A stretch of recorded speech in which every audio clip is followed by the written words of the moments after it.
right, so we about to get started. We about to get started in like 2 seconds, and then we're gonna be right back. So everybody that comes in the room, just get your questions ready, get your preset books, and we'll be right back. All right.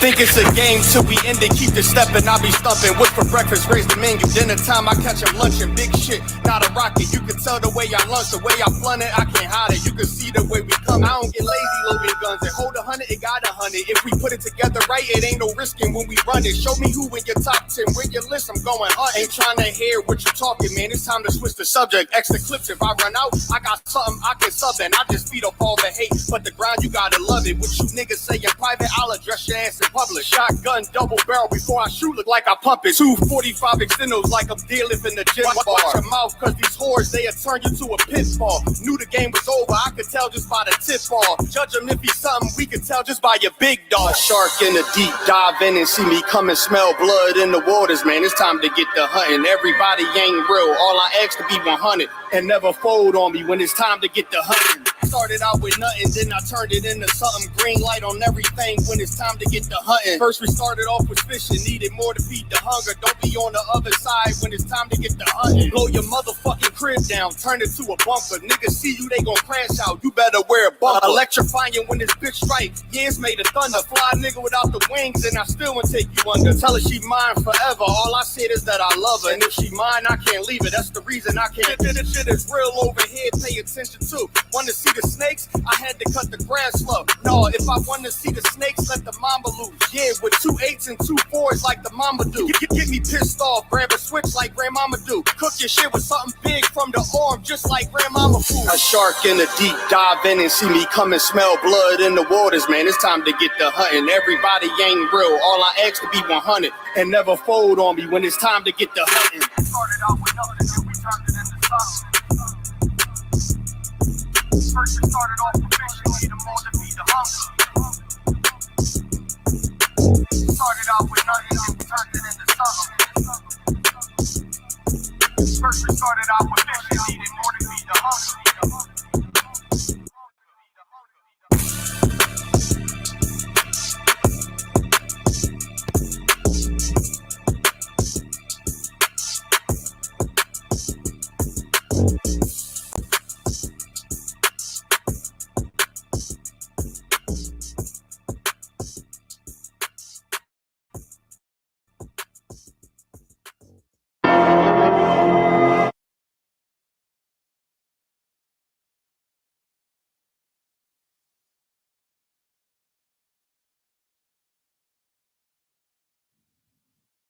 All right, Shalom, Lord of Christ.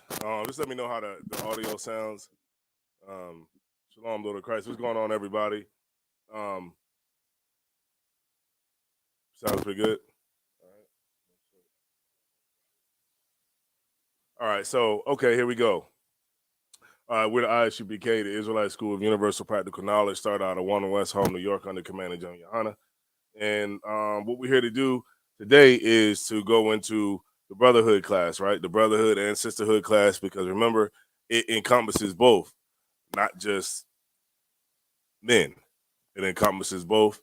And it's very important. This class is very important. It's important that you share the class. It's important that you help us get the word out, because our brothers and sisters are in dire need of brotherhood, and sisterhood. I mean, we see right now with PNB Rock just, he got killed over in California because of our lack of brotherhood, and then it's actually, it just shows the weakness in our nation as a whole.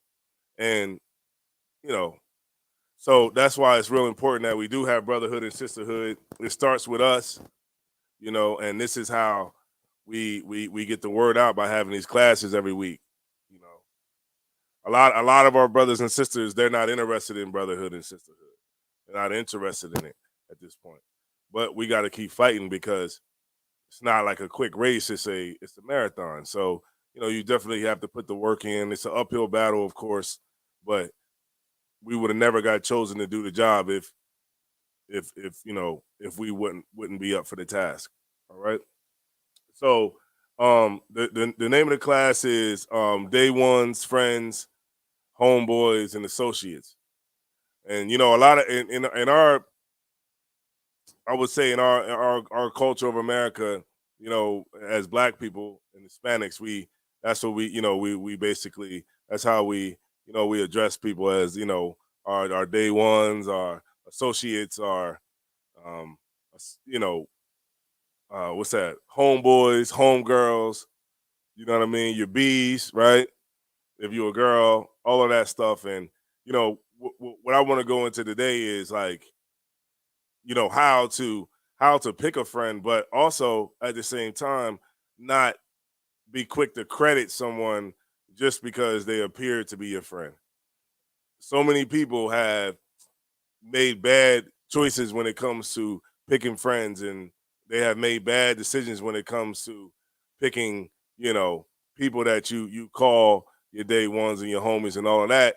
And usually when you find out that they're not a friend, it's usually because they're double crossing you in some kind of way, putting your business out there, you know, and basically fronting on you for other people, you know what I mean, who they now call friends, right? Um, this is what we're going to get into today. All right. So big shouts out to everybody who's in the chat right now. Big Main, your Quataza, Tamika Shanta from Dallas, Texas. All right, yeah. So look, if y'all got any questions, y'all can go ahead and get them in, and then we'll go ahead and get started. And the first one that I wanted to go to was this. The first one I want, if you could, Proverbs 24:16.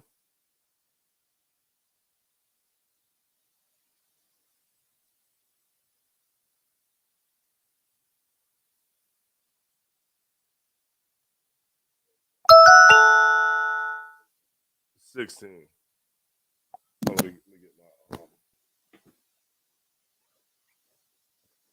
my Biblos.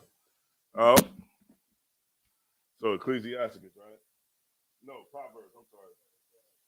Yeah, 24:16.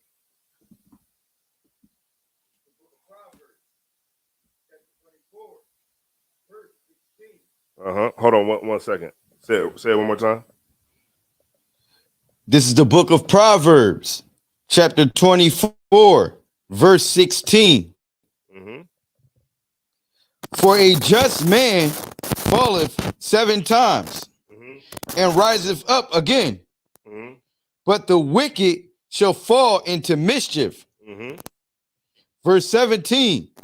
Meaning this, like, in this truth, there's going to be times where you're going to fall.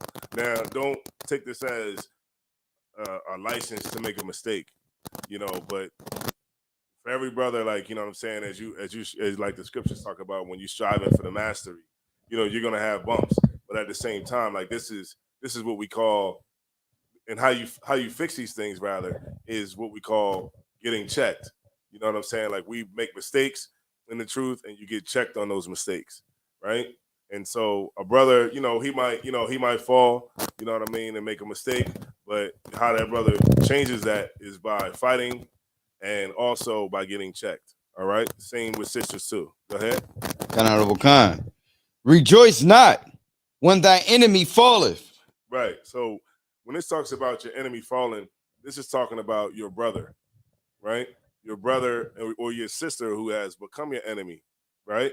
But when they fall, it says not to rejoice in that, right? Go ahead. Honorable Khan. And let not thy heart be glad when he stumbleth, lest the Lord see it and it displease him, and he turn away his wrath from him. Right. Because we've all heard those stories where where you've seen someone and maybe you might have been, you're like, oh man, I'm glad that they fell, but then that person bounced right back on you. You know what I mean? And the Lord take it away from them. So it's kind of like, you know, your for your brothers and your sisters, you want to always keep a pure heart when dealing with them. And I don't really mean to say it like that. You know what I mean? Because that sounds Christian as hell. But you get my point. Right. Right. You want to always, esteem your brother, esteem your sisters, and don't celebrate when they fall. All right. Okay. All right, Kanai, what's going on? Brother in class. All right. Brother in class from Brooklyn, New York. All right. No sweat. Danisha Jones. All right. Coming in from Texas. All right. Adopolis. Yeah. Damn, that's a hell of a name. Right. Adopolis. Adolphus. No, Adolphus. Man, that's a hell of a name. All right. Most High in Christ. All right, let's get it. Hold on. This is the one I want.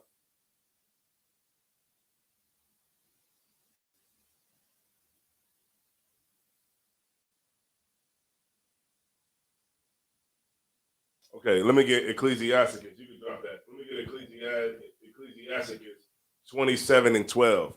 Ecclesiasticus 27:12. All right. Kind. Ecclesiasticus.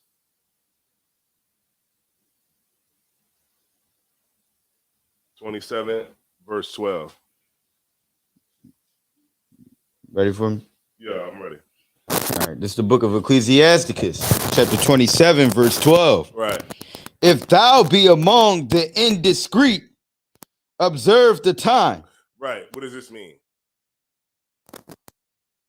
And I'll give it to you as far as the indiscreet is someone who's, not keeping the commandments. Someone that doesn't follow what you follow. Someone that's in the world, basically.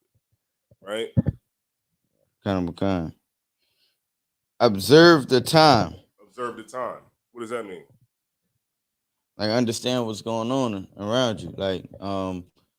So if we are around someone that's not keeping the law, statutes, and commandments, we gotta know like the times that we in. Like, as far as like, would this be like the last days? Like, how we in there?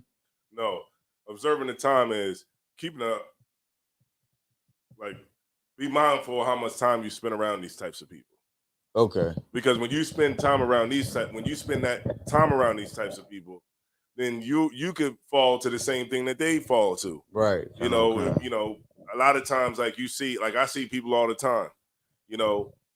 I see this brother, I see him all the time, and he always be like, "Oh, what's going on? What you up to?" And I always be like, "Yeah, I'm good. You know what I mean? Just teaching class. Oh man, y'all still be having class down there?" Right. And I'm like, "Yeah." The number's still the same. Yeah, the number's still the same. You know what I'm saying? Nothing changed. You know what I'm saying? But I always gotta watch my time. I might even go. There's some brothers across the street that hustle. Right. Smoke weed all day. And I might pull up and I go over there and I holler at them, Mm-hmm. Yo, what's going on, man? How y'all brothers doing, man? You know what I mean? What's good? They like, oh man, what's good? Blah, blah, blah. But it's like, I'm gonna always observe the time when I'm around them. Right. I'm not gonna be over there with you. Oh, yo, man, come on, man. Come, you can come over here and hang out anytime. Yeah, I understand the invitation, but I'm not gonna go over there and hang out with you. Right. So I'm not gonna hang out on the street corner. You know what I'm saying? I mean, I'm not too big where I won't go over there and say what's up, maybe, stand there for a second, drink my shot or something like that I might have. Right. Or something like that, like one of those nights. Right. I'll stand over there for a couple seconds, but I'm not going to be posted up with you chilling every day because it says, read it one more time. This is the book of Ecclesiasticus, chapter 27, verse 12. Mm-hmm. If thou be among the indiscreet, observe the time. Right. Tick-tock, right? Go ahead. But be continually among men of understanding. Right. This goes for brothers and sisters, right? Remember, the Bible is written in the patriarchal form, but it also applies to women too as well. So get around people of understanding. Don't go to that sister that's not in the truth and try to get counsel from that sister, because she's not going to give you the right kind of counsel that you need to hear, right? She's going to most likely give you some counsel that's bad counsel. And that counsel is going to ultimately be the thing that's going to get you out of here, right? You're going to allow Satan to get in your head, and you're going to forfeit, everything that the Lord promised for you to have. Right? Now, what is that? What did the Lord promise us to have, man? The Lord promised us a kingdom that would never fall. Imagine that. If our kingdom would never fall, then that means everybody else's purpose for living would be to serve us, right? Mm-hmm. Now, that's something that is wonderful, when you hear stuff like that and read stuff like that. But of course, we have to be the type of people that's going to be willing to be worthy to get it. Right. You know what I'm saying? Like, the Lord is not going to, start a new world with the same BS bull crap that's in this one. We see now with PNB Rock, and also too, man, one thing too, and I'm not saying this is actually what happened or whatever, but I did see that it was something that did happen. And that one thing that happened was the sister, she posted where they were at. Right. On, at the Roscoe's Chicken and Waffles. Right. Now, does that mean that the cat sold it online? No, it doesn't mean that at all. But I do want to just hit on that part right there. Everything does not have to be documented. Right. You know what I'm saying? Like, everything doesn't have to be put on social media. Even if that was, it's like we didn't learn anything from Pop Smoke. Right. See what happened with Pop Smoke? When Pop Smoke was posting, he was posting that he got some designer clothes, and they had the address on the bag. Right? Mm-hmm. They had the address on the bag. He took a picture, put it up on social media, had the address in the background. All the cats did was just look it up on Google Maps, look it up on Airbnb, and saw the damn address where he was at. Right. And came to do him harm. So it's like, we don't have to document everything, right? Sometimes it's cool to be private. We live in a time where everything that we do has to go online. You have to tell somebody about it. Oh, I'm here. I'm at the bowling alley. I'm over here. I'm eating some crabs. I'm at the seafood place. I'm over here at Planet Fitness. You got the phone up while you like this. You know what I'm saying? Mm-hmm. Everything don't have to be you're supposed to be working out. Right. You don't have to have the phone on you, seeing everything. And I'm not saying that that is the reason why, but it could have easily been. You know what I'm saying? So sometimes it's good to just not document everything. That's just a sidebar. You know what I mean? Like, you could just live life, how it used to be, you're cool, No, we gotta take a picture of this. It's like, just chill, man. You ain't gotta take a picture everywhere, man. Just relax. Mm-hmm. You know what I mean? But go ahead, keep reading. Kind of kind. Right. You don't have to be seen all the time. Everybody just want to be seen. Facebook got an award from the CIA for they got an award for the people giving up the most private information willingly. They created a social media site where people most willingly give up their personal information, willingly give up everything. You know what I'm saying? Just so that they could be seen. We live in a time where we just want to be seen. Even with just like the followers, you know what I'm saying? Like, all of it at the end of the day is just vanity. And it means nothing. Just for somebody to say, man, I got 50,000 followers. It's like, well, okay, well, if you can't get those 50,000 people that follow you to send you $1, then what you doing? You know what I mean? It's just vanity. Mm-hmm. You broke with 50,000 followers. What does it matter? I got 100,000 followers, but you can't get them to send you 50 cents a piece. You can't do it. So a lot of it's just vanity, and they just play on because everybody now just wants to be famous. Right. And we looked at, and that's it. Like, I remember when I was coming up, they used to ask kids, like, what you want to be when you grow up? And kids would be like, I want to be a police officer. I want to be a fireman. I want to be a doctor. I want to be a plumber or a carpenter or electrician or whatever it was. Right. Now they asking kids now, what you want to be when you grow up? They tell them, I want to be an influencer. Right. I want to be famous. I want to be a singer. I want to be an athlete. It's like, everything that we aspire to now is just entertainment some kind of way. You know what I'm saying? You know what I'm saying? So it's like, it's just ridiculous, man. And it just shows like the degeneracy of that's coming with this next generation. You know what I'm saying? Right. But getting back to our friends, man, our day ones, our homies, our associates, you know, our cardinals, our, you know what I'm saying, all of that. We got to know how to deal with them. And the people that we call our friends, you can see that's not your friends, right? Takashi taught everybody a valuable lesson. I thought people would understand, and we still don't. You know, like the scriptures say, we are a hard-headed people. I mean, we're hard-headed to the hundredth power. You know what I'm saying? Mm-hmm. Like, we are just hard-headed, and until we understand it, these types of things will continue to happen to us, right? And we'll keep getting, you know how they say, who's going to pity the snake charmer when he's bitten by the snake? You know, who's going to pity you? You know? Mm-hmm. And so we got to learn how to pick our friends. We got to learn, and we got to also know how to prove our friends too as well. All right? Go ahead, keep reading.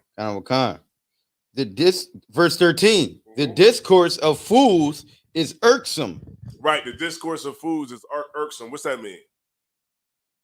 Like, it's the discourse would be like communication, right? The discourse of fools is irksome. Like, they don't talk about nothing. Like, it's just like to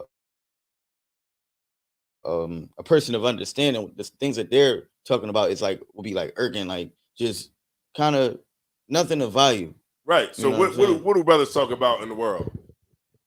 Having sex with whores, selling drugs, smoking weed, how high they was last night, stuff like that. Football, basketball, robbing niggas, catching a lick or something like that. Right. But then it's like, out of all the things that you just named right there, is any of those things important? At all? Like, no importance. Right. It just reaffirms that in this system of oppression that we live under in America. Well, I'm not even gonna say the system of oppression that we live under in America. I'm gonna say in America, black men, there's no black men in America as far as America is concerned. It's just black kids, black boys. You know what I'm saying? The black women in America are just black girls. You know what I'm saying? Like nobody's really dealing with real tough issues. Nobody's really dealing with anything. It's like we're just a people that just want to have fun and not give a damn about anything, and we just don't want to get killed, and we want to be equal, and we want to, you know, run something. Right. But in a society where we're looked at as children, would you let your children run business? Would you let your children run a Fortune 500 company? No. You wouldn't do it, right? Because who the hell lets their kids run a Fortune 500 company? Right. Right? So it's like we're at the point where, you know, we have to learn these things, and we should know these things because it's, you know, this is what we should have been being taught growing up. But of course, we don't know these things, so we got to, you know, learn these things now, you know. And, you know, it's people that's, you know, in their late 40s and 50s and 60s that still don't know how to pick a friend. Right. Right? Still don't know how to do it. Right? And so this is why this class is important, so we can teach them how to. But the discourse of the who? The discourse of who? Of fools. Of fools is irksome, right? So when you around brothers and they ain't talking about nothing, it irks you. You around sisters and they not talking about nothing. I talked to the sister one time. I was in the world. All she talked about was her nails, her hair, how she was going to get her hair done, what kind of ways she wanted to get her hair done. You know, it was just irksome, you know, to keep it biblical, right? It was just irksome, and I was just like, man, you know, it's nothing you can really talk. You know how the scriptures say not to give yourself to a light woman? Right. And that's what it is. It's like You can't be like at this point, you know, of you being a brother in the truth. I mean, how could you go back to that? Right. How could you go back and get and say that you want to get a sister who is just an airhead? Right. You know, she might look good and all of that, but her brains is just gone. Right. I'm not saying that the sister can't get smart, but a lot of people just choose to be. Hold on.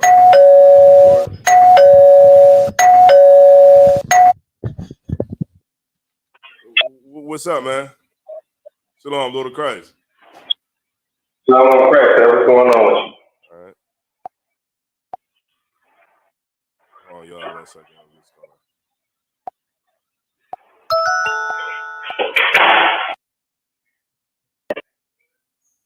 All right, so. All right. So, 3 and 3. Okay, so we'll get it. All right, so no sweat. So we're gonna get what's going on, Power Ba? All right, checking in for Wilmington. All right, so we're getting into how to pick your friends, man. You know, the day, you know what? Day 1's is coming out. You already know what's about to happen. You know, it's almost tax time. Tax time is about 3 months away? Yeah, about 3 months away. It's already September, about halfway through September. So all we got is October, November, and December. Then it'll be tax time, and then we'll get our taxes back, and then everybody will be drinking off the top shelf, and everybody will be popping back out at the club again, and everybody will be out with their day 1's, their A1s since day 1. It's still on. Oh. Everybody will be out on their, with their day 1, A1 since day 1, and it's all gonna be, it all fade away in about April again, right? What's going on, Warrior? Shalom. All right, so keep reading. What was you about again? This is the book of Ecclesiasticus, chapter 27, verse 13. The discourse of fools is irksome, and their sport is the wantonness of sin. Right, because that's all we talk about is how we're going to sin, how we're going to, nothing about anything that's going to really affect any change. Right. It's just always about how we're going to sin. You know what? I was watching, I think it was Megan Thee Stallion. I think I seen a clip where she must have been in Brazil or something. Because she was like, all my Brazilians, I want y'all to say this. My body, my choice. And all of them said it. My body, my choice. And I'm like, damn, you know what I'm saying? Like, men don't have no reproductive rights in America. Right. You know what I'm saying? Like, I think that, okay, if you want to say your body, your choice, no sweat, right? I should get a say so too. Right. So if I don't want to be the kid's father, right? You shouldn't be able to put me on child support. It should go both ways. Ain't this what we fighting for? Right. Ain't that what women are fighting for? Equality, right? So let's be equal all the way across the board. You don't want to, I want to have the kid. You don't want to have the kid, right? Then fine. We won't have the kid, right? Because I want to have it.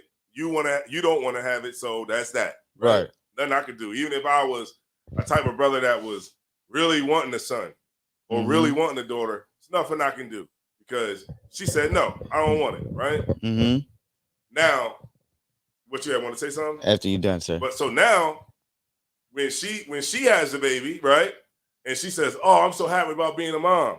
And I say, look, man, I'm still trying to get these bras out here. You know what I'm saying? I ain't trying to be settled down. I don't want to have no kid with you. Then it should be like, okay, you don't want to have a kid, his body, his choice, right? Right. There you go. Go ahead. What I'm recognizing is it's really about power. Like I was having a conversation the other day. I was on live with for females or whatever, and since they know our stance has been in the ISUPK, and that we don't agree with abortion, so they all on the feminist rights. A man can't tell a woman what to do with her body. I said, okay, no sweat, and I switched up on them. I said, all right, well, let me break it down to this, because most of the guys that you having sex with don't want to have kids with you. They in the world. They're not trying to have kids with you. And what do? Y'all keep the baby and put him on child support and say he's a deadbeat father. They got quiet. They got stunned. They didn't really know what to say. So it's like you're only going the opposite just to feel like you have power over what I have to say as your man. You know what I'm saying? Mm-hmm. And it's like just rebelling. So either if you hop on one side, they're against it. If you're on the other side, they're against it. It's never really about the baby or the choice or anything. It's just about the power. And you know what? And with the sisters don't understand, and what brothers don't understand, is that the Lord is about to push the reset button on this place. The Lord is about to push the reset button, and everything is about to go back. Right. It's about to go back. It's about to rewind, because we didn't got to a point where, you know, we're too free. You know what I'm saying? And the Lord is going to bring it back, and He's going to make it the way that it's supposed to be. It has to go that way. You know what I mean? We've been, you know what I mean? We've been, you know, I think, you know what? And I'm gonna get back to the topic. It's like, it's really like everything that we go through here. Talks about abortion, talks about feminism, LGBT, all of that is first world problems. You know what I mean? It's because we're so spoiled that over here in America that we got time to talk about stuff like that. You know what I mean? And nobody really understands that. You know, like nobody really cares about these topics we talking about. Like who's talking about the LGBT in Ukraine? Right. Nobody, because they're fighting and they're trying to survive. Right. You know, so everything takes a back seat when it comes to surviving. And a lot of these things we go through here in America is just because we're spoiled rotten here in America. Right. You know what I'm saying? Not saying like in a sense of, you know, not talking about how we're treated in a sense. You know what I mean? I'm not negating everything that's happened to us since we've been here, but I'm saying here in America, we since this place has never seen war. You know what I mean? In this generation, in these generations, ever since I've been alive, we've never seen war here. You know what I mean? Now there was a civil war and all of that. That was like way back. You know what I mean? But I'm talking about now, like the last 100 years, it hasn't been no war here in America. You know what I mean? And I think a lot of people have gotten comfortable. You know what I mean? But then when that stuff starts to come again, women are going to see the value in having a man. You get my point? Mm-hmm. Like women are going to see that, and all of this stuff is not going to matter. When people start dying, having babies is going to be at the forefront of everything. Having kids is going to be here when more people start dying. Right. When more plagues start coming and war, and we start to really see warfare in the streets of America, then having kids, it won't even be a problem anymore. All right. All right. Keep reading. Khan. Verse 14. Let them know where you at. This is the book of Ecclesiasticus, chapter 27, verse 14. Mm-hmm. The talk of him that sweareth much maketh the hair stand upright. Mm-hmm. And their brawls make one stop his ears. Right. Meaning like, you know, like hearing people talk stupid, hearing them talk about nothing, man, and make their hair stand up on the back of your neck, man. And a lot of times, man, it's just like those are the type of people that you gotta roll, man. Like at my slavery, man, I go to work, man. You know what they talking about? Football. They in there talking about football. You know what? It's like kind of like it's like a lot of those things are just abstract things to not really focus on what's really, you know, the issue. Right. And the issue in America is black and white.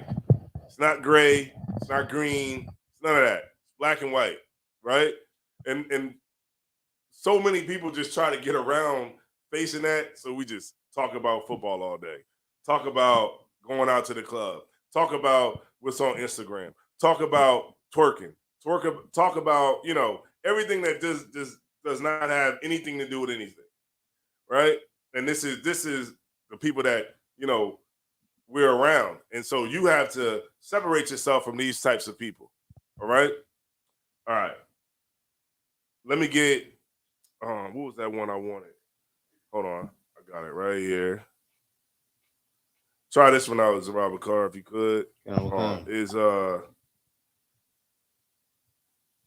Ecclesiastes 4:12.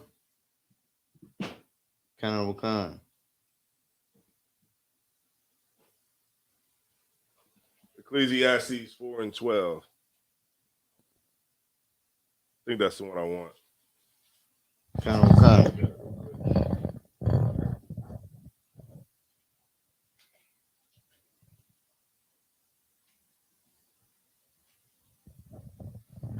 Okay, let me see. Let me get 4 and 9. This is a book.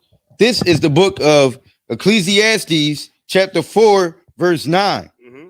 2 are better than 1. Say that one more time. 2 are better than 1. You know, in America, they have fooled us into thinking that we're individuals, right? Because if everybody's so much of an individual, right? Why do we all wear the same thing? Because I know when I go in the club, everybody got Jordan 1's on. Right. If we're so individual, so much individuals, then how is we all do have the same entertainment? We all, do the same things. We're all dressed the same. We all wear the same sneaks. We all wear Timberlands. We all wear, hoodies. Right. We all wear. There's no individuality in none of that. Right. It's the same, right? America tricked us into thinking that we could be individuals and that you could be by yourself and you could do all of that because I'm trying to think of like the best way to say it. It's like, remember, I even said it before. It's like a person who's you ever talk to like a person who's a schizophrenic. You ever talked to a schizophrenic person before? I believe so. I used to work at this place called G. Pierce Wood Memorial Hospital. I worked at an actual insane asylum before. Mm-hmm. I worked there, and it was crazy, right? I would talk to people that I thought were sane, right? But as you talk to them, you see that they're not. Okay. And I've talked to schizophrenic people, and they're just individuals. You know what I mean? They talk to themselves. They talk to everybody that they talking to is their self. Okay. You know what I mean? And that's what I would say is like the greatest representation of someone who is an individual, somebody who is just out of their mind, right? So when it comes to us, it's like we can't operate that way, right? We've been tricked into thinking that we could be individuals when there's really nothing that would support that we are. You know what I'm saying? So what does that mean? That means that we can't be individual of the group, right? As a whole, which is black people. You ever hear so many people say, well, I'm just going to have my own personal relationship with God. And I don't want to come down there and I don't want to be a part of a camp, right? Mm-hmm. Now, even when you read in the scriptures, the Lord has always dealt with camps. Always dealt with camps. When you look in the book of Numbers, the Lord has always dealt with a camp. He always dealt with us as a whole. The Lord never dealt specifically with just one specific person and that's it. You know what I mean? Right. The Lord has always dealt with the nation as a whole, right? Now, we've had people in charge of the nation, right? But in this point in time, we don't have enough group cohesion to be individuals. Right. And this is why the scriptures are saying that, and you understand what I'm saying by that, right? Okay. Right. Now, does everybody else, for some reason, if everybody's just total individuals in America, then how come it's how many white people are in America?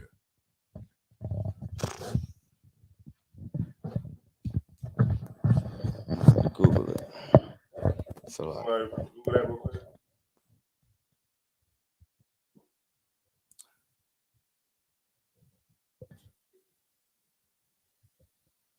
Anybody got it? How many Caucasians are in America?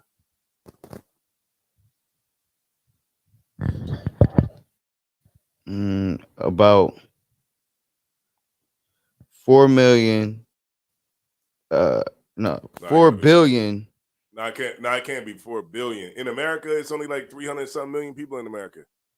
Oh, no, it says white Americans constitute the majority of 332 million people living in the United States. So the majority, right? So right, kind of. That would be more than 150,000. I mean, 150 million. So it would have to probably be more, like maybe 180 million, somewhere like up in that range. And so if we're all individuals, then how come 180 million of them all can come to the consensus that they're not going to spend no money with you? If Right. everybody's individual, right? It makes sense, right? If Chinese people are, if we went with the notion that we're all individuals and we individually could do this and that, then how come Chinese people don't spend their money with black people? As a whole, they don't, right? Right. They don't spend no money. Where? What? Have you seen a Chinese family in a soul food restaurant? No. Matter of fact, have you even saw a Chinese person pumping gas? Let's go there. Y'all remember I asked this before. Have y'all seen a Chinese person pump gas before?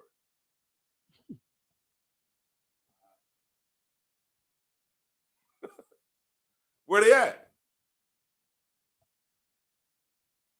Have you seen an Arab pumping gas at the gas station? You don't see it, right? Because they're not individuals. Right. And they have group cohesion, right? They are in their own neighborhoods with their own gas stations. They don't need to pump gas with the niggas. They don't need to pump gas here or there with you. Group cohesion. They pump gas in their own communities. Right. Right? The Asian community, they pump gas in their own communities, right?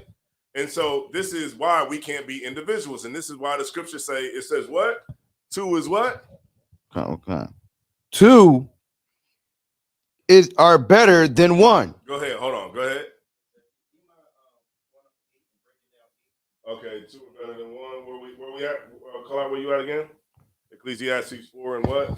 This is the book of Ecclesiastes, chapter 4, verse 9. But we're going to go to verse 8. Hold on.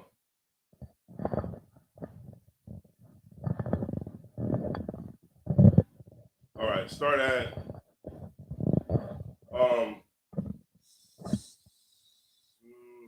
let's start at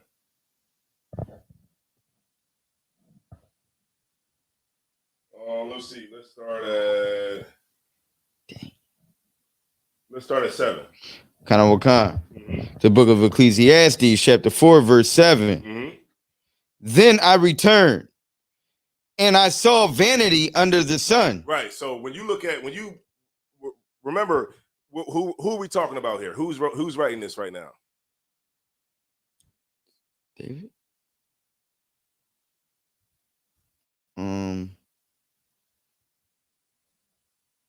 You don't know? He said he never saw a Chinese at the gas station. Right. Who's writing this is King Solomon. Okay. King Solomon is writing the book of Proverbs, right? Song of Solomon, Proverbs, and Ecclesiastes, right? Ecclesiastes is Solomon, right? Now, Solomon was what? A king, right? Right. And he had time, because why did he have so much time to think about stuff?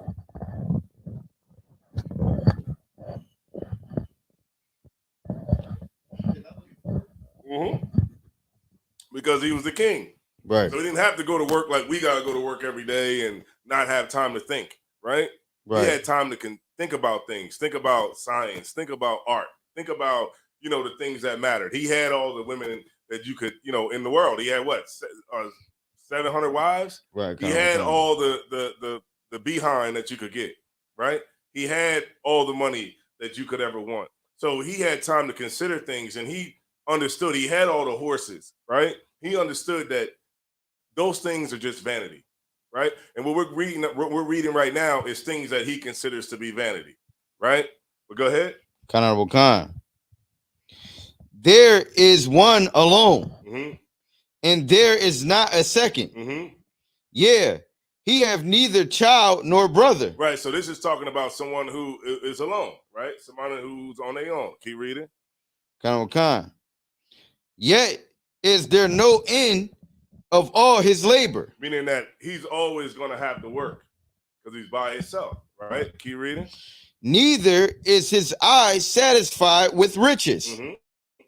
Neither saith he, for whom do I labor, and berave my soul of good. Right. So no matter what you do, no matter what you strive to do, you know what I mean. At the end of the day, it's all going to mean nothing because you're by yourself and while you're doing it. Go ahead.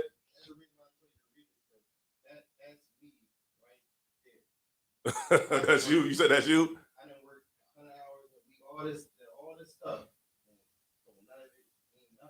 Right, it doesn't mean anything. Like that's why I very rarely work overtime because it doesn't get you anywhere. You mean you feel like it because you might get a couple extra $100 or whatever. So you feel like, yeah, well, I'm really doing something here. Somebody put a damn yeah, somebody put a damn what's the name in here? Hold on. I'm gonna put user in timeout. All right. Yeah, put him in timeout. You can't post nothing. All right. Go ahead. Khan. So let's look at bereave. Let's look at bereave. Let's look at that word bereave.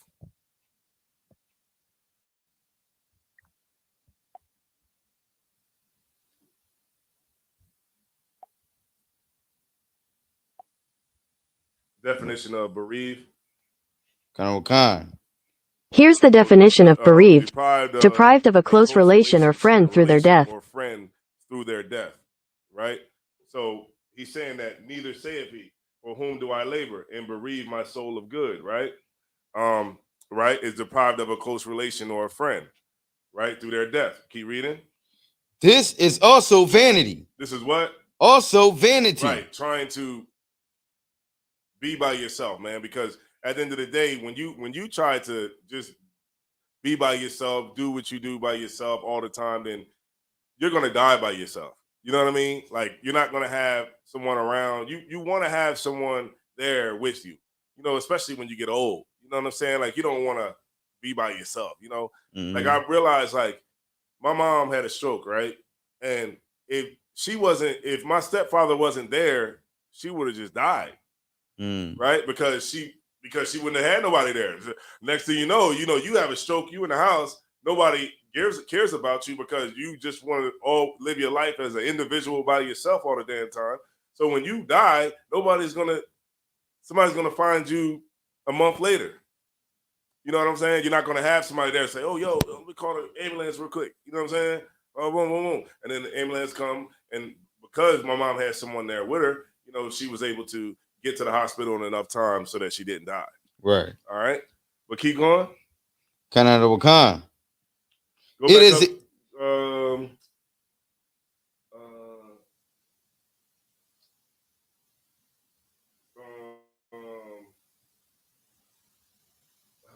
me see. I want to hit a point again.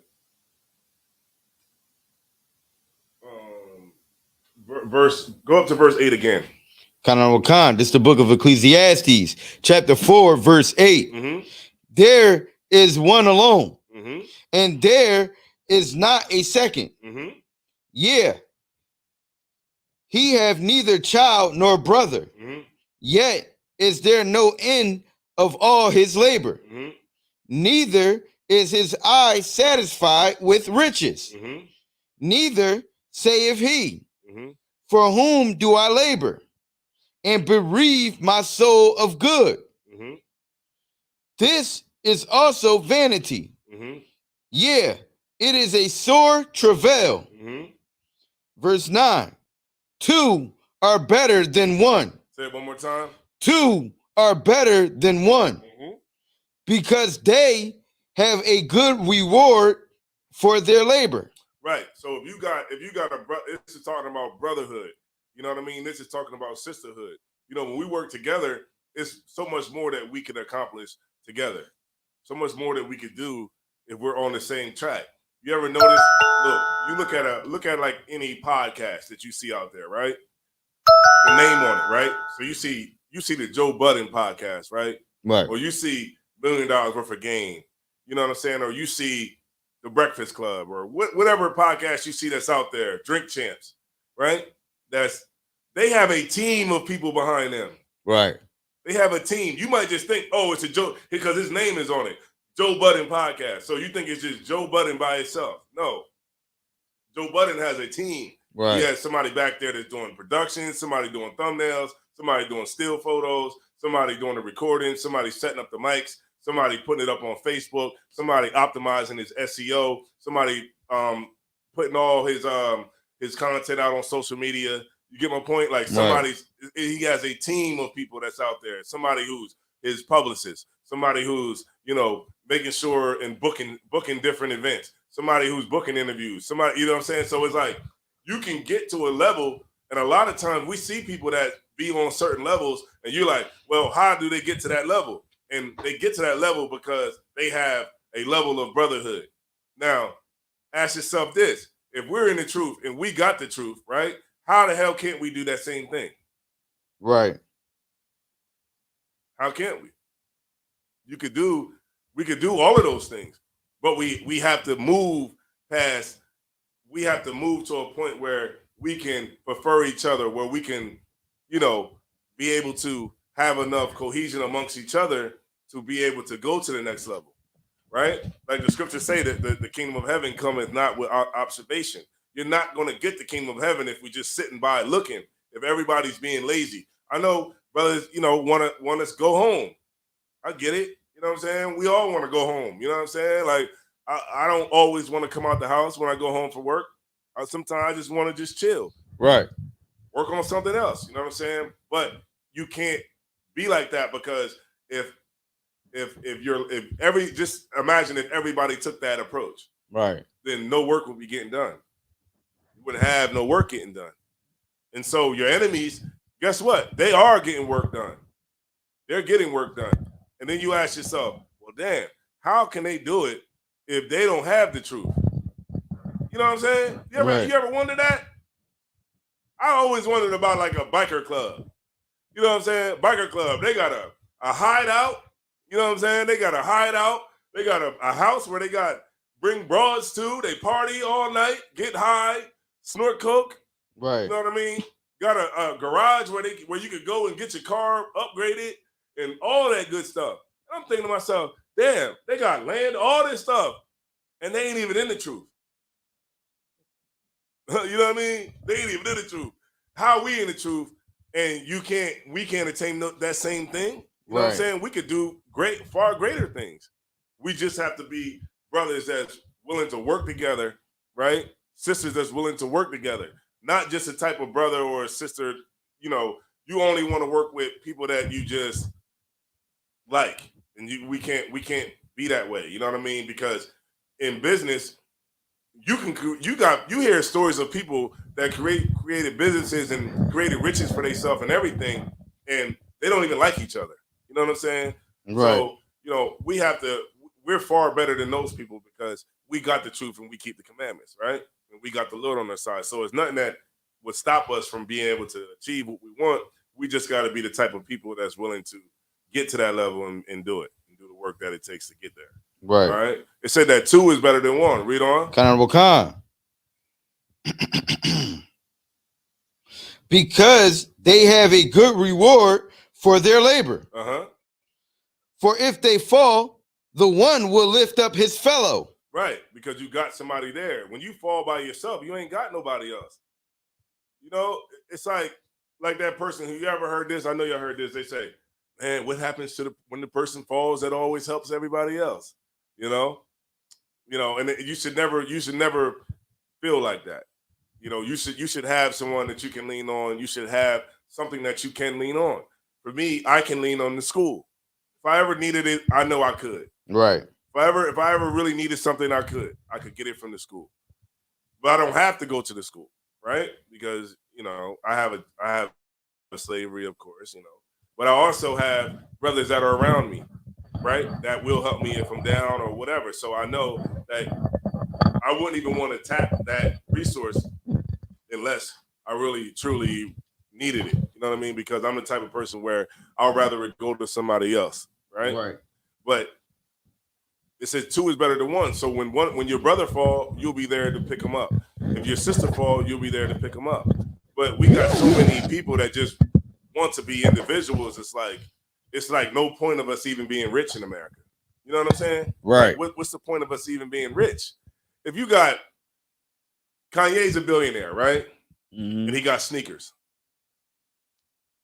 And he make beats. And he you know what I mean? Jay-Z's a billionaire and he got title. And he rap. And what? He got big houses and he wear nice clothes and he wears Frank Mueller $400,000 watches. And he riding the best cars. What is the point? You get my point? Like, I'm not saying he got to give anybody anything, right? But what I am saying is this. What's the point of having all these billionaires if it's not about buying land? You know what I'm saying? If it's not about that. You know, because I used to work for a company called Raybold. Raybold is owned by this Jewish dude who's worth maybe about $100 million, maybe, right? And you know what he does?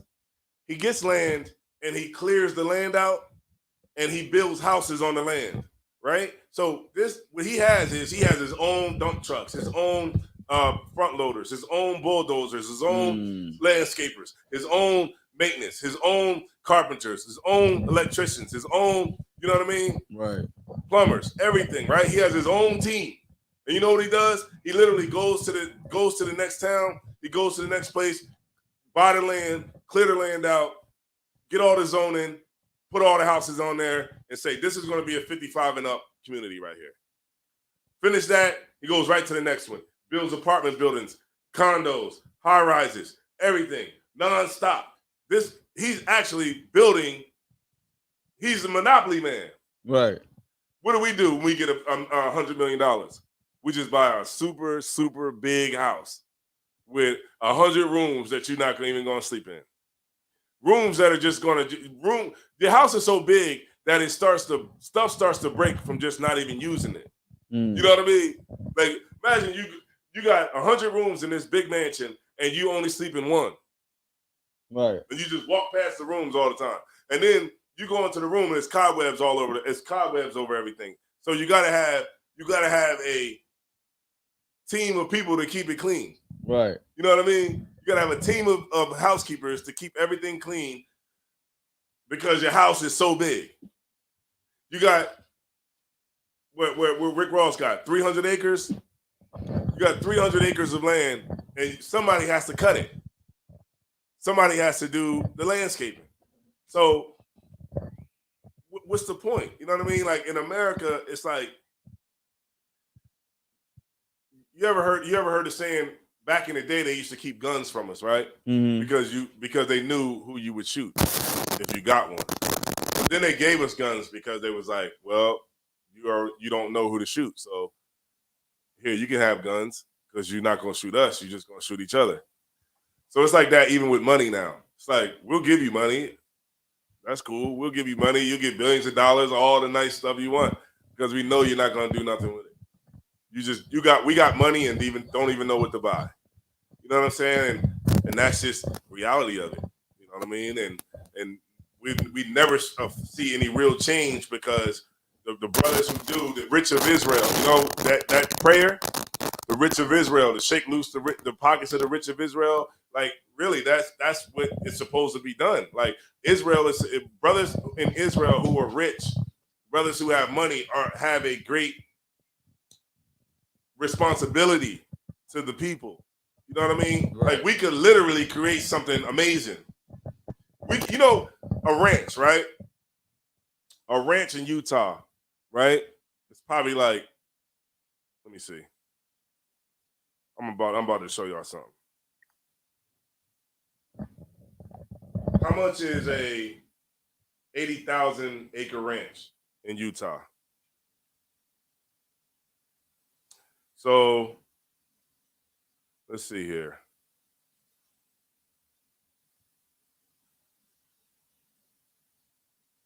So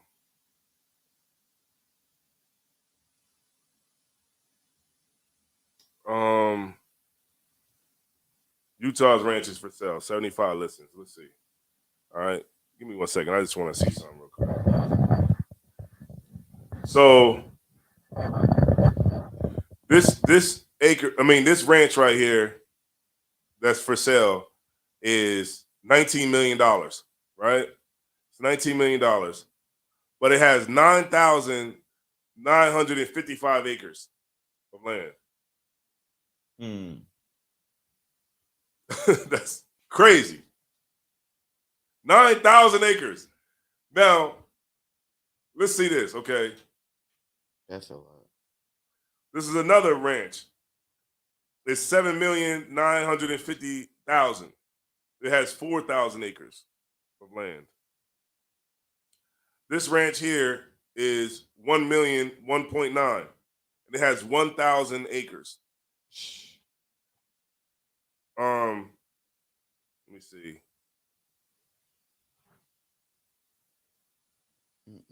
This ranch right here is 3.5 million. It has 1,733 acres. Do you know how much acres that is? Well, I just told you how much it is. But what I meant to say is, you know how big that is? Right.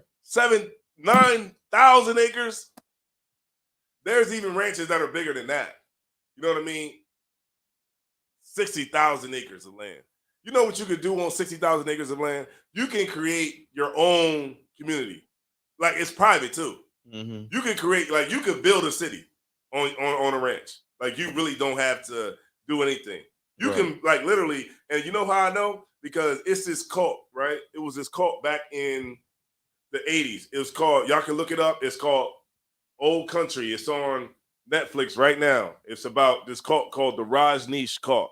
Rajneesh. Mm-hmm. It was a East Indian cat back in the 80s and 90s, the early 90s. They was in Antelope, Oregon. They bought a ranch. The ranch had 69,000 acres of land, right? They went on there with a bunch of white people, and they built houses. They built their own city council. They built their own, big, super big buildings, man. They went in there with bulldozers. They went in there with, landscapers, carpenters, electricians. They went in there with the works. Right. These were just the people that was in the cult. You know what I mean? Right. They went in there and they built something amazing. Amazing. Like, it was literally like the promised land. Right. Y'all got to watch it. It's like about maybe 8 parts to it. It's like one of them long documentaries, man. But I'm trying to tell you, they had so much people on the land, right? That they was able to vote out the city council members that was in the town, right? So, because they technically were residents of the town of Antelope, right? So when it came time to vote, they put up their own candidate, right? They voted they all registered to vote and then put their own person elected their own person into city council. Mm. After that, they elected another person in the city council, then another person in the city council, all until it was just 2 people left from the actual real city of Antelope, right? And then after that, they became the police. Mm. You know what I mean? They became the police. They became the people that was, and then they started buying all the houses that were all the abandoned houses that were in the town. They started buying all the abandoned houses. And they did this with millions of dollars.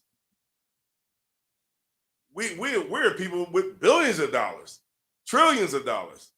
You know what I mean? Imagine what we could do, right? But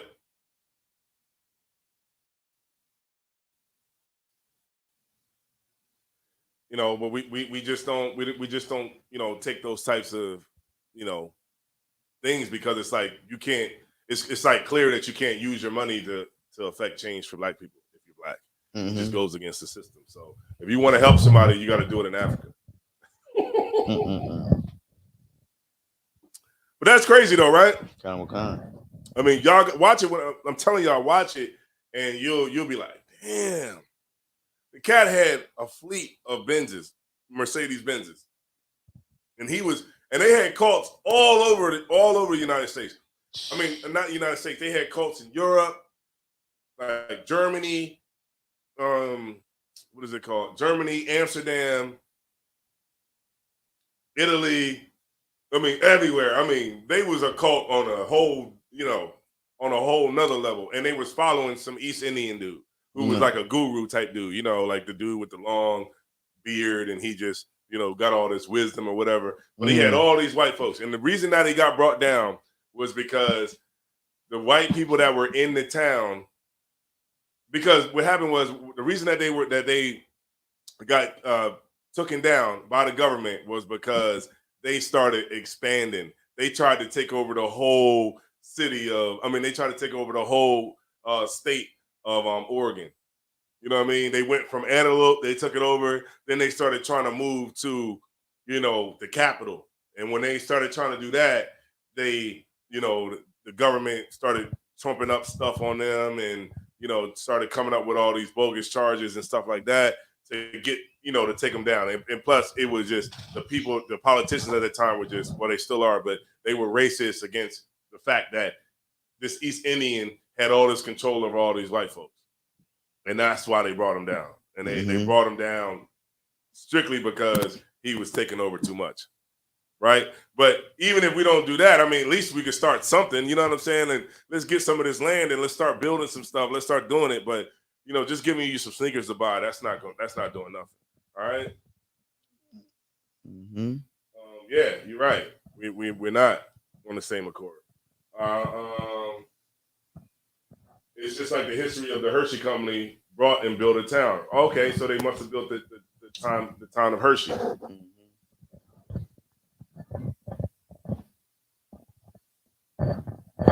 Hershey,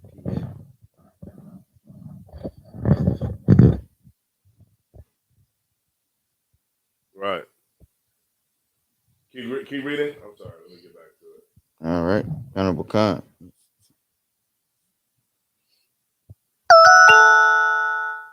Is this the Renard that asked the question? I believe that one question. Is this the sister that asked that one question? That I think it was Ecclesiasticus. I think it was 22 and 9 or something. I'm not sure. It might. Just let me know in the chat, sis. Oh, this dude is back. All right. What did he say? All right, that's that. Nah, he trying to I forgot what that's called. True. Go ahead. It's fair to say that you're not going to get that type of being able to do that. You're not going to be able to do that to the Lord comes up. So they probably just shut that. Well, okay. At the same time, we can't be afraid of doing it. You know what I'm saying? Because, like I said, the kingdom of heaven cometh not by observation. So, like, remember, even in the time in the 20s, after slavery, we knew that, at that time, I mean, that was like totally a different time, you know what I mean, in the 20s, but we still went and did it.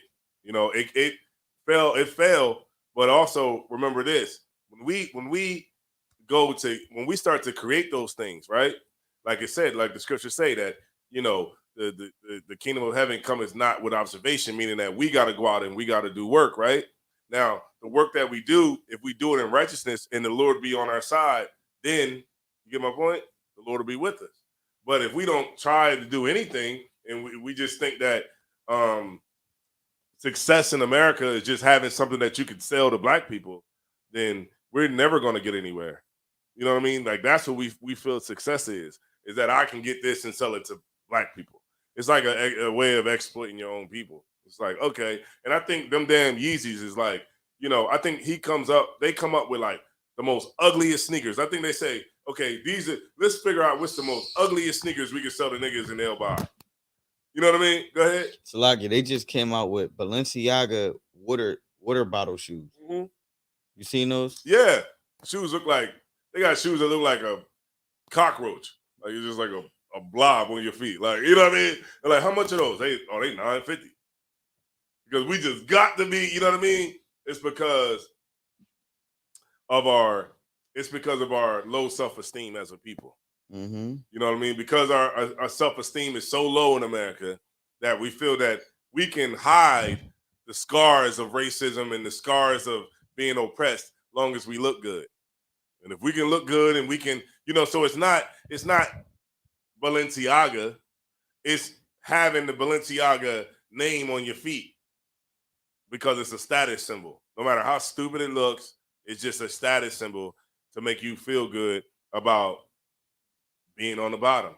So if you got to wear these stupid shoes, remember them other ones, right? The other ones, they look like socks with soles on them. And them bad boys is like 900. But let's move on. I digress. Go ahead. Oh, okay. Right.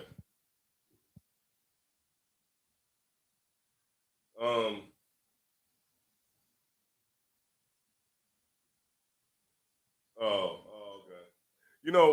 It's funny, right? Like trolling, right? It's just so funny to me, right? Because if I was the type of person, right, and I was in the world, I don't have time to sit on somebody's feet and listen to their class. You know what I'm saying? I'm too busy trying to holler at a broad. Mm-hmm. You know what I'm saying? I'm too busy out trying to see what's up with a broad. Right. You know what I mean? Talking to somebody who, I just don't get maybe I'm out of touch with the new way of doing things. But when I was in the world, man, I was outside. Right. I was not sitting on somebody's live and just didn't like what they were saying. Right. You know what I mean? I wouldn't sit on somebody's live and wait to be called. Sit on somebody's live for 2 hours and then get called and then get through and say, I hate y'all. Right. Yeah, they weird. Weirdos, man. Weird, damn. Oh man, cats is weird, man. Go ahead. So if when I was in the world, if I ain't like something, I'm cutting it right off. Yeah, you know it's go get a girl, man. Yeah. Go get a woman, man. Damn. Maybe that's the brother's issue. Yeah.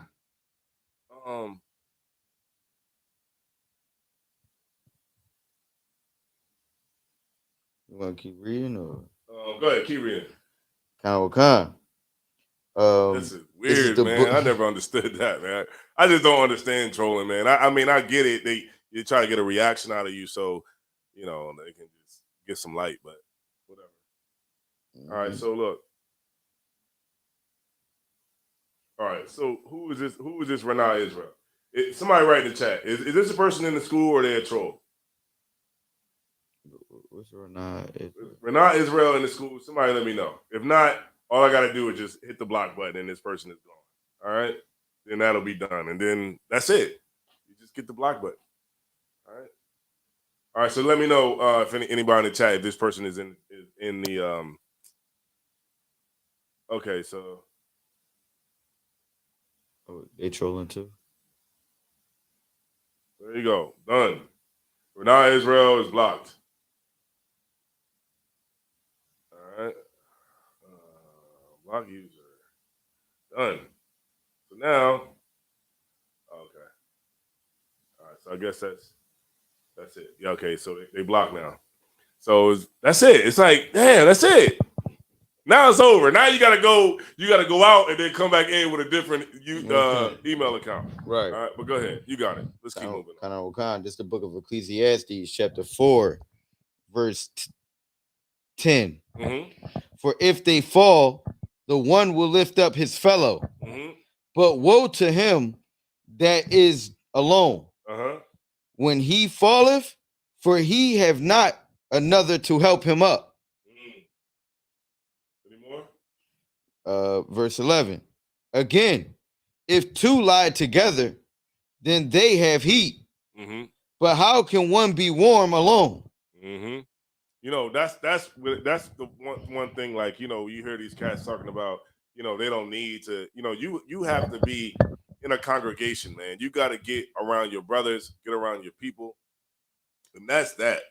You can't do this sitting at home. Your demons are way stronger than you. You think that you're going to fight your demons by yourself? It's not going to happen. You're going to lose every time. You know how I know? Because this cats that told me that they was going to come in the truth after they stopped smoking. Mm-hmm. Here we are, 8 years later, and they still not in the truth. Right. You know, people just, you know, just the lack of commitment that our people have. You know, because I think it's just because we just want to just do what we want to do, and we don't want to have any rules that you have to live by, no morals, no moral compass, nothing. We just really want to live like the oppressor lives. Mm-hmm. You know what I'm saying? Like, hold on, where is that? Oh, it's over there. It's a book about like gangsters in America, right? It's a book. It's called the Gangster Encyclopedia. Every gangster in there do you think any of them is black? Oh, you see where all the rappers get their names from? Right. Yo Gotti, John Gotti, right. Irv Gotti, Griselda, right? But Murder Inc. Murder Inc. was a real right. It was a real group. Rockefeller. Yeah, Rockefeller. You know, it's always like we take after the oppressor so much, and we envy him so much that we just want to be like him. Right. And we feel that if we could be like the oppressor, then, you know, our lives would be good. Right. But that equalness that we want to have with him will maintain our inequality. And that's what'll happen. And guess what? Remember what I was talking about on Saturday? Was you at camp Saturday? Okay, remember I was talking about Saturday. Right now, the oppressor is trying to figure out why it was an article on why Asians they score so high on tests. Mm-hmm. Right? The Asians, like the oppressor is trying to figure out how can they get American students to be on that level like Asian students when it comes to taking tests and scoring high on tests. Because, you know, Asians are smart. They super smart. So you got the oppressor trying to figure out a way to be equal with them, and we're trying to figure out a way to be equal with the oppressor. Right. So even if the oppressor, if he happened to become equal with the Asians, right? If he can't be equal with the Asians because he can't figure it out, right? He's trying to.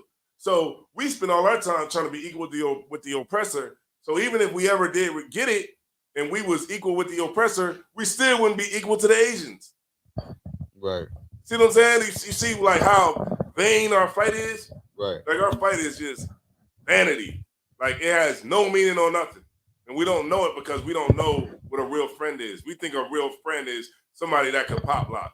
We think a friend is somebody who has weed to smoke. You know what I mean? And those things have nothing to do with being a friend at all. Right. We got to know how to choose our friends, know how to choose our day ones, know how to choose all of that. You know, because a lot of times people say, man, this is my day one, this is my day one, this is my day one. And then your day one betray you, right? Your day one nigga had sex with your baby mom. Right. While you was locked up. You know? I've been there. I've been in those situations, man. Right. You know what I mean? As soon as that brother go to jail, his rib is gonna be on you. Why? Because you his friend.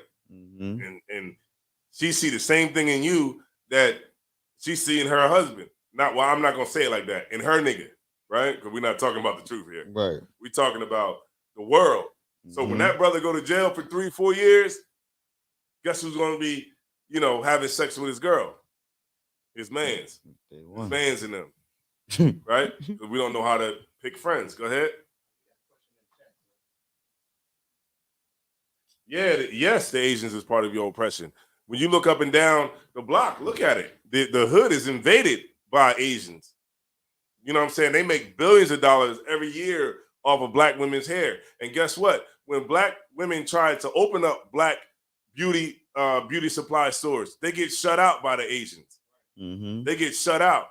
And there's a lot of companies that won't even do business with black people. You know what I mean? And I know this firsthand because I personally know black people that have tried to get into this industry. you know what I mean, and have gotten into it, and they told me how hard it was when dealing with, you know, the Asians and getting the beauty supply stores, because the beauty supplies, right? Because the beauty supplies come from China.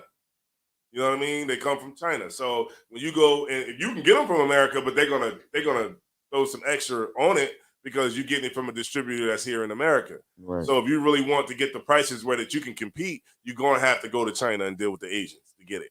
And they're not gonna deal with you unless you've been in business for so long, right? Because they have a conglomerate on, and they basically cornered the market on Black beauty supply stores. So a sister that's trying to get into the business and saying, okay, we're going to have our own beauty supply store, and they open it up, right? They open it up, and guess what? The prices are going to be more than the Chinese spot that the sisters could go to and get their hair done. Their beauty supply stores. But then, because if the sisters want to go to a Black-owned beauty supply shop, they're going to have to. It's going to take sacrifice. Right. The sacrifice is that it's going to be a little bit more. Right now, are we willing to sacrifice for the greater good of the Black business thriving in the hood? No. Because guess what's going to happen? The Chinese will say, you know what? Sell today. All lace front wig. Sell today. 50% off. All lace front wig. And guess what? Guess how long the line will be? Go ahead. Like, damn, t-shirt $50. But then you go to Macy's and buy the polo shirt for $80. Yeah. Right. Don't make sense. It don't make sense. And that's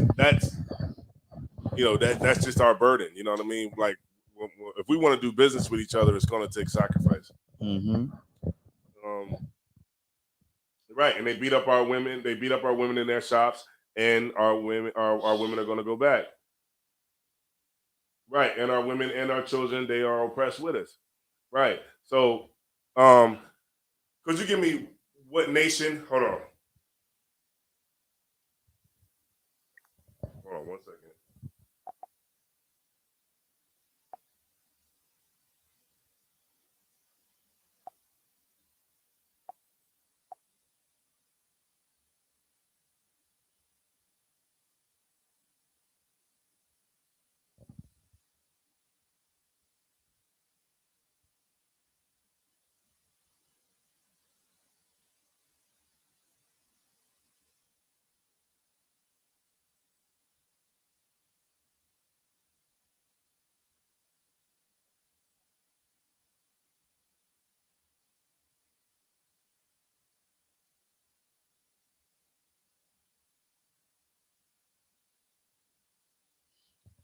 Let me get Baruch 4 and 6.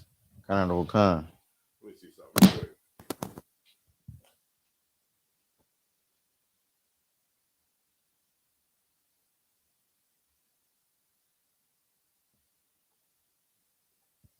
Okay, there go Baruch.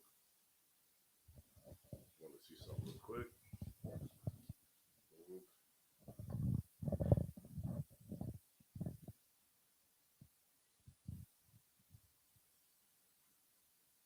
Hold on.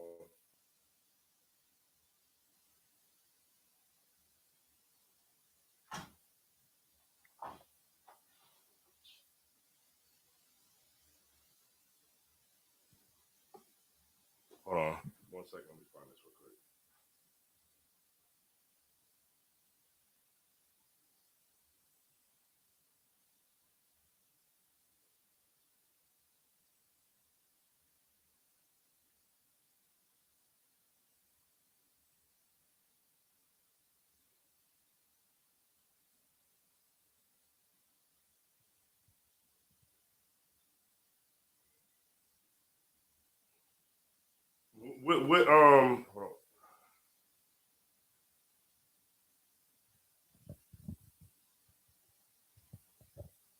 Hold on.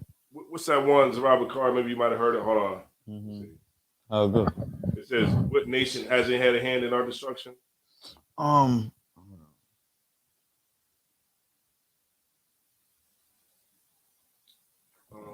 Maybe somebody in the chat, if y'all know what I'm talking about. Was it about Moab not being dipped or something? No, not that one. It's the one that says, "In what nation hasn't had a I think it's something like that. What nation hasn't had a part in our destruction?" I'm kind of paraphrasing it.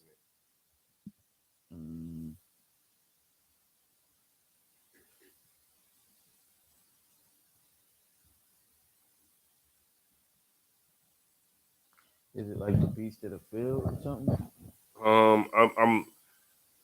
know it in my head. It keep bringing me to Baruch.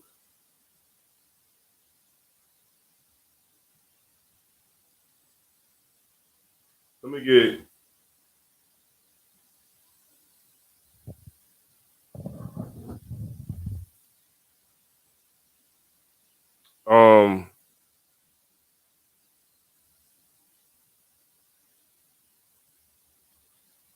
Oh man. I kind of got it on the tip of my tongue, but I can't. I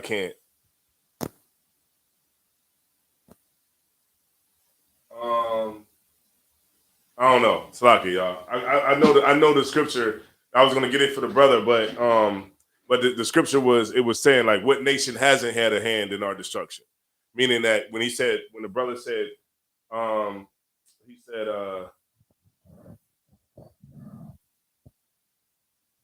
he said is the Asians part of our oppression? Yes. But I wanted to pull the scripture where it said, what nation hasn't had a part in our destruction? Every single nation on this planet has had a part in our destruction. Well, damn near. I think the only one that haven't is maybe Japhet. You know what I mean? Like the Hawaiians. You know what I mean? Like those types of people, the Polynesians, the people from Fiji and all that. You know, South Pacific and all of that. I think they're the only ones that haven't had a part. I'm you know, maybe at this point, but for all else, yeah. And don't even sweat it. It's cool.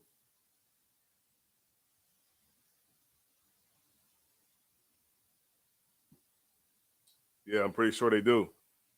Said that they make millions from human trafficking, out women and children. Yeah, I'm pretty sure they do.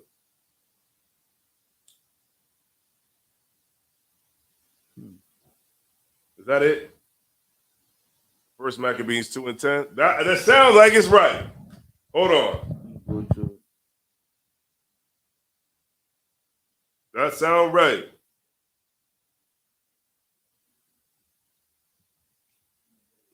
That's it. Most High in Christ.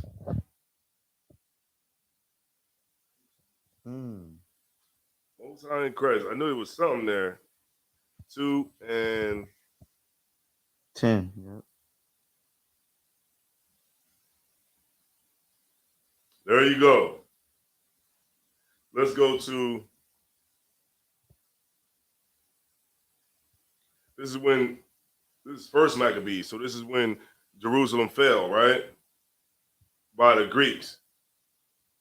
Yeah, this is first Maccabees. Yeah. So this is when it fell by the Greeks, right? Or was it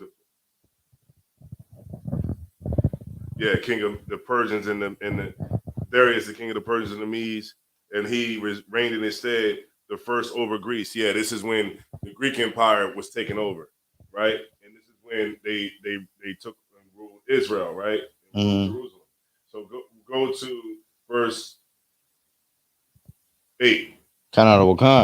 This is the book of First Maccabees, chapter 2, verse 8. Her temple is become as a man without glory.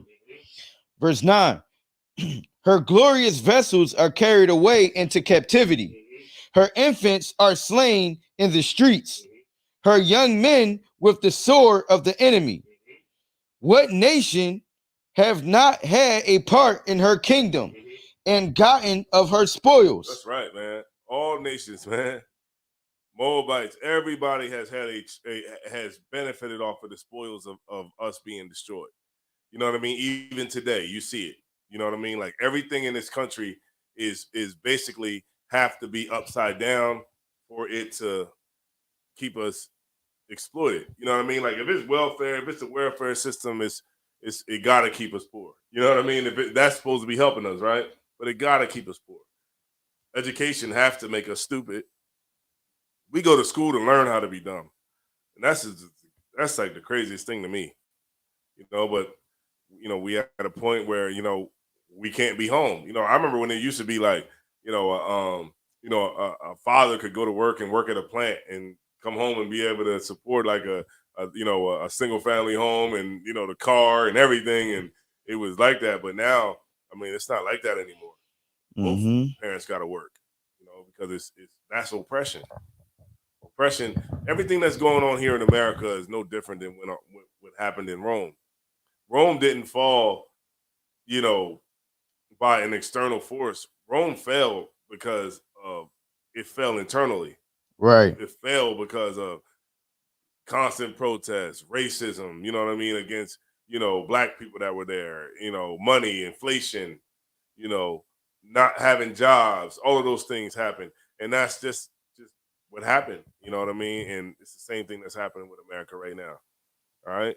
And it's voting season too. You see that? You see all that stuff on the side of the road? Mm-hmm. Voting season. About to vote again. And guess who we about to vote for? Joe Biden. Blow my mind. We about to vote for Joe Biden again. Mm-hmm. Knowing that nothing happened the first time, we about to vote for him again because we think that he's our friend, right? And it's just sad. I mean, I can't even laugh at it. You know what I mean? Because it's just sad that we're gonna go. And then the millennials. Who's the millennials? Is what? That's the 20-year-olds. That's us. What's the next one after that? Gen Z? Generation Z. Generation Z. They think they got so many ideas, right? 10 to 20. They think they got so much ideas, and the way they see the world is so different. And the way they see the world is the same way that black people saw the world in the 1920s. Same thing. You just got an app to say it on, right? You just got an app.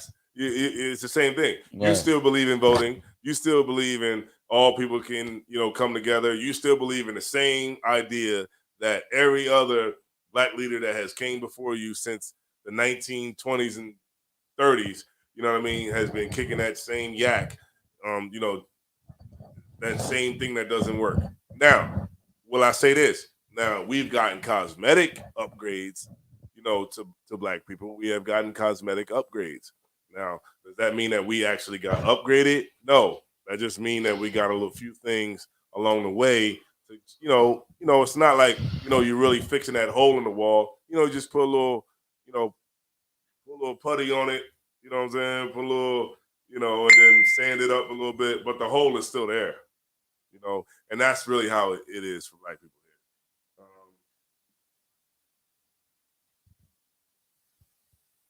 Right, preschool, dumb kids, and that's really what it is. It's just like schools have to make us dumb. We go to school to learn how to be stupid. That's it. Housing. You know what? We voted for housing, right? We wanted the Housing Act of 1930s. The 1930s. We voted for it, right? The Housing Act of 1930. Guess what we got? Cabrini Green projects. We vote for our own destruction. Like we voted, we begged the police to come into the neighborhood to stop the drug dealers from selling crack. We begged them to come, and then they came, and then they started killing everybody, all black people. And so now they're like, "Oh, we need to defund the police." Nah, you ain't defunding nothing. Were you hot back there? It's a fan back there too. Whatever. Knox supposed to be here to hook up the AC on Friday. All right. So let me get this last scripture.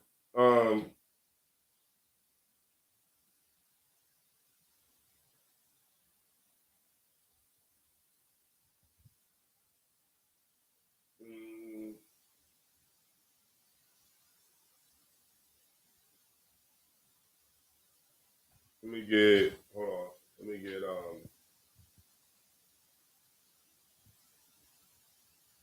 Ecclesiastes 6 and 7.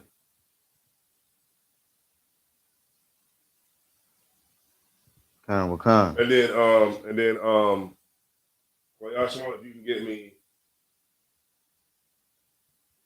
Ecclesiastes 37. It's the book of Ecclesiasticus, chapter 6, verse 7. Mm-hmm. If thou wouldest get a friend, prove him first. Right. And having a friend doesn't mean that this is a person that can provide something for you, someone that you can share your secrets with, someone that you can talk trash about the other brothers with, and they won't say nothing, right?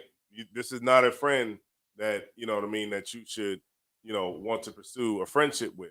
Someone who just wants to gossip all the time, someone that, really hates this place and really hates all of us, but they're just sticking around because they don't have enough heart to just leave, right?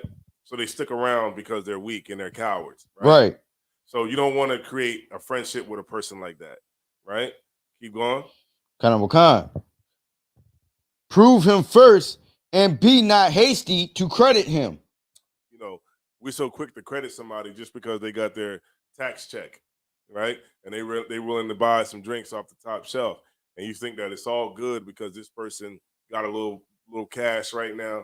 This person is this and that. And you think that they got so much, you think that this person has so much. Hey. Hold on. You think that this person has so much, hold on one second.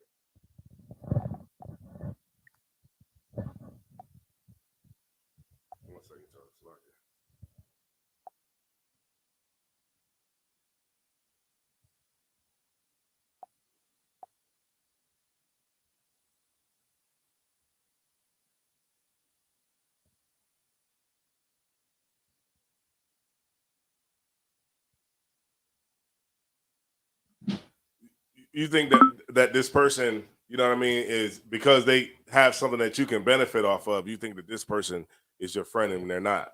Go ahead. Khan. Verse 8. For some man is a friend for his own occasion and will not abide in the day of thy trouble. Right. Because the minute you go to jail, that nigga is going to have sex with your girl. Right? Because you're gone and he's going to be kicking his feet up on your bed. Right? He's going to be in your bed with his stinking feet. Right? Mm-hmm. And that's what's going to happen. And ain't going to be nothing you can do about it because you locked up. All right? And there is a friend who being turned to enmity and strife will discover thy reproach.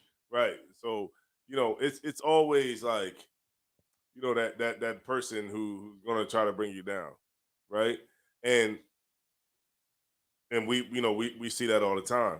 But we gotta not be those types of people. You know what I mean? Like what you see with PNB Rock, man. It's like it's so crazy that our people can be in places and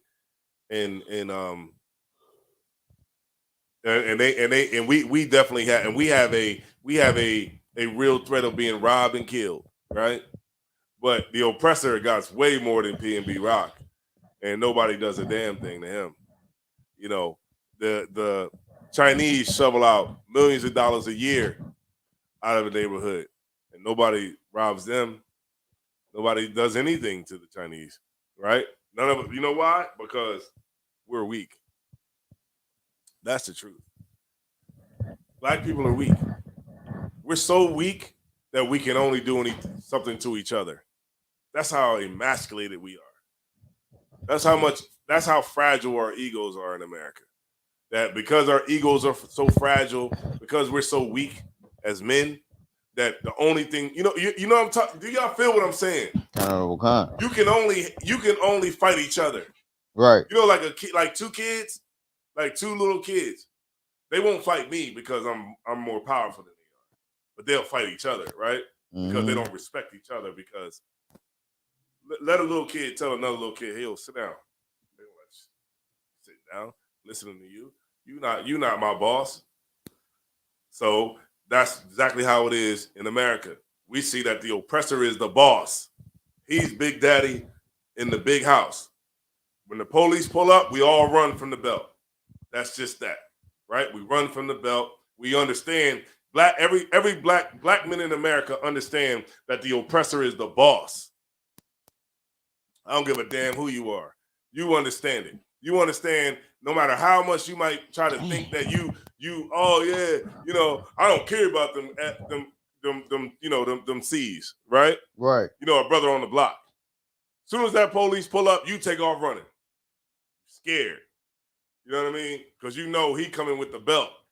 He gonna beat you, right? There ain't nothing you can do about it. So we just kind of like automatically know as like black people in America that they're off limits. That's a battle you ain't gonna win. Right. So we just automatically know, the Jack boys automatically know I'm not gonna do nothing to white people. Mm-hmm. So that's automatically done. Now that they out the way, who else is there? Asians, East Indians, right? Arabs, right? Yep. They're out the way. You know why they're out the way? They're safe because they got the backing from the oppressor. They set up, they got a piece of the market set up. It's just, imagine if it was like the mafia. The mafia is like, it tells you, if you sell if a nickel bag of weed gets sold, I want a piece of it, right? That's what the mob will tell the niggas in the hood. Anything that gets sold, I want a piece of it, period. But then just imagine the mafia saying, I'm going to send these people over there and they're going to take 16th Street. I'm going to send these people over there, they're going to take 21st Street. Mm-hmm. These people are going to take, 3rd Street. These people are going to take 7th Street. These people are going to take the West Side.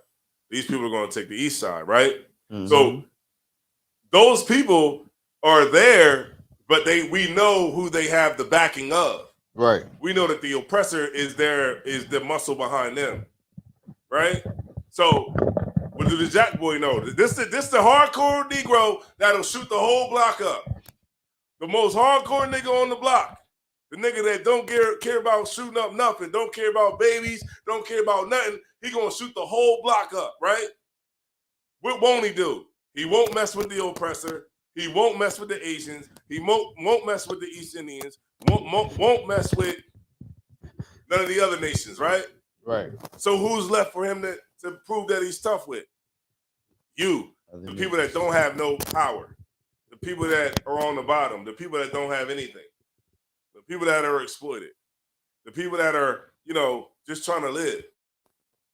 So he proved, I'm tough, I'm hard, I'll lay 2-3 niggas down. You know what they say, man? You can tell the state of the people by just listening to the music.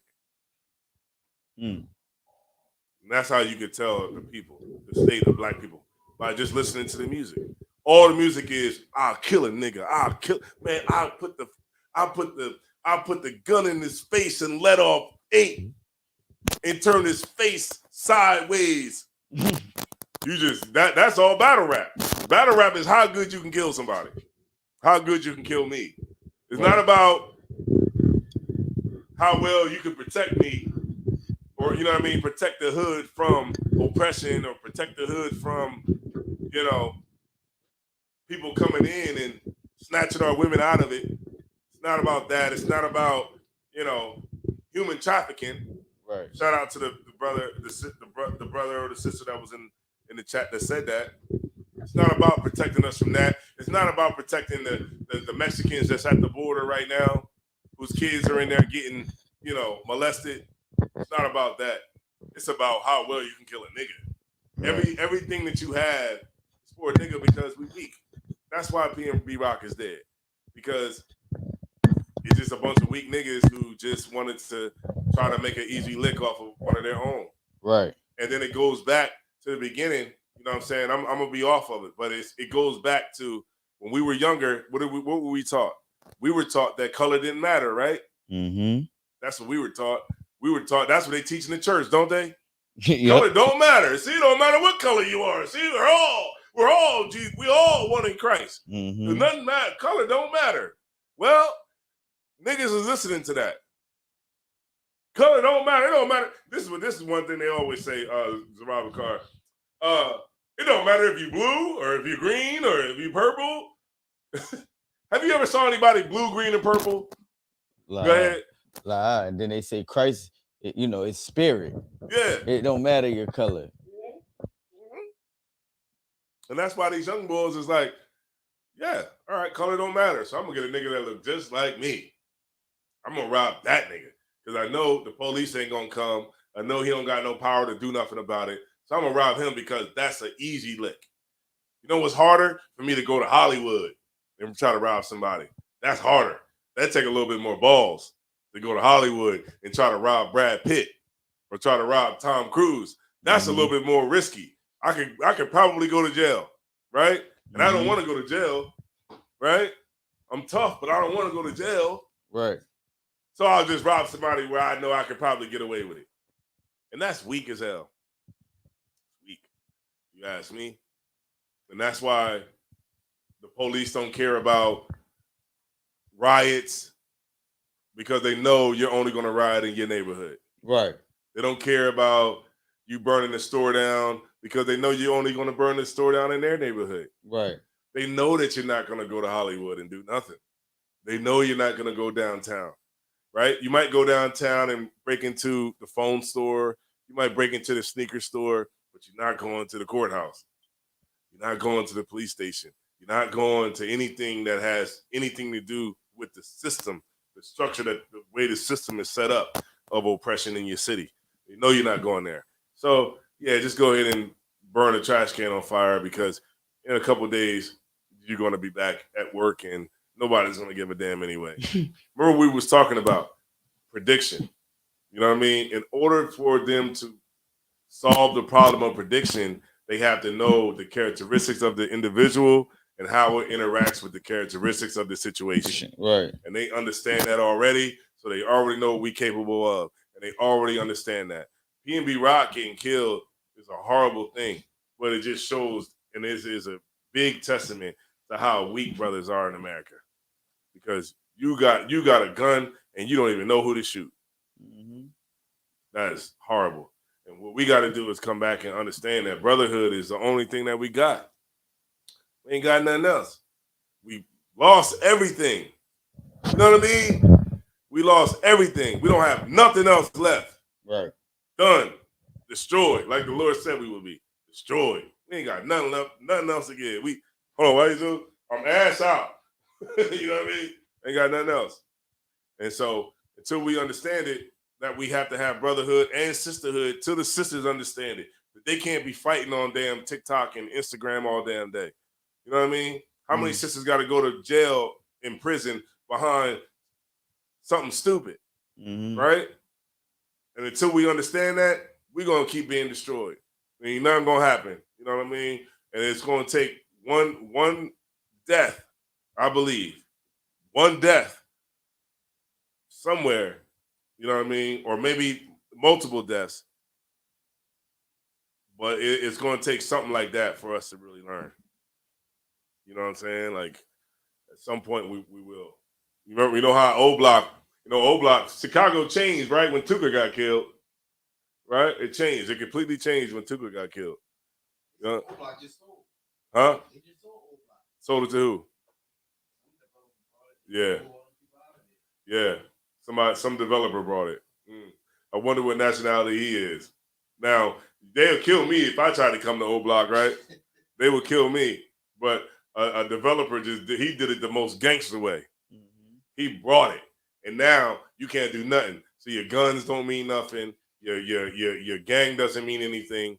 You just got to get out. Go ahead. They said that they're gonna knock those buildings down, so they gotta leave. So here we are dying over O Block, and somebody about to come and just take it away. Buy it. And guess what it's gonna be? High-rise apartments.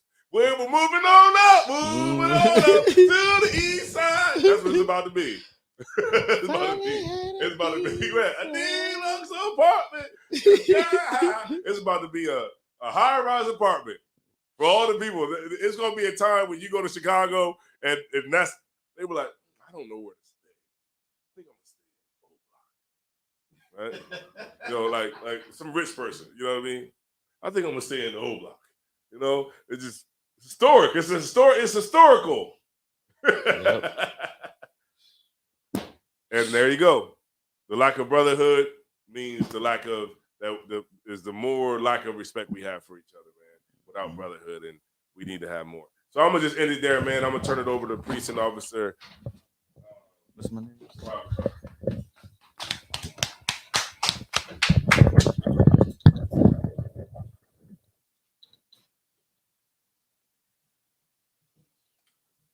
Shalom, Israel. We are the ISUPK, Israelite School Universal Practical Knowledge. Started out of 1 West, 125th Street, Harlem, New York, under Commander General Yohana. This is the ISUPK security announcements. Rule for new brother and sister. When a new brother and sister comes into the school, they are off limits for 6 months. They are to be saluted only. They are here to learn and share themselves of the world. If they need transportation, the teacher will arrange it. After 6 months, if a brother or sister has an interest in a particular person, they are to seek counsel from the heads. Tithes, which is a commandment. Numbers 18:21, Malachi chapter 3, verse 8 through 10. Ma'asherah means 10th in Hebrew. It's 10% of every penny of any increase the Lord gives you. Priest fund, it's a free will offering for the priest. It's not mandatory. Whatever amount of money or size bottle you would like to give. Shout out to Matazi Allah for that. Upcoming holy convocations, Sunday, September 25th, we had a feast of memorial blowing of the trumpets. In Delaware, we're going to have ours down at 202 North DuPont Boulevard in Smyrna, Delaware, at our Delaware South School. If anyone wants to be a trooper in the school, start wearing all black boots, shirts, pants, headband, and scarf. With that being said, Mina Israel, Mijel. Mina Israel, Mijel Shabbat, Mijel, Rock, Yahweh Hashem Yahweh Shabbat Yashmatah. Sorry, we're going to turn face to sisters. We're going to get the sisters as a courtesy salute. Sisters of Mijel. Mina Israel, Mijel Shabbat, Mijel, Rock, Yahweh Shamar Alatham Ba Hashem Yahweh Shah, Yashmatah. Class dismissed.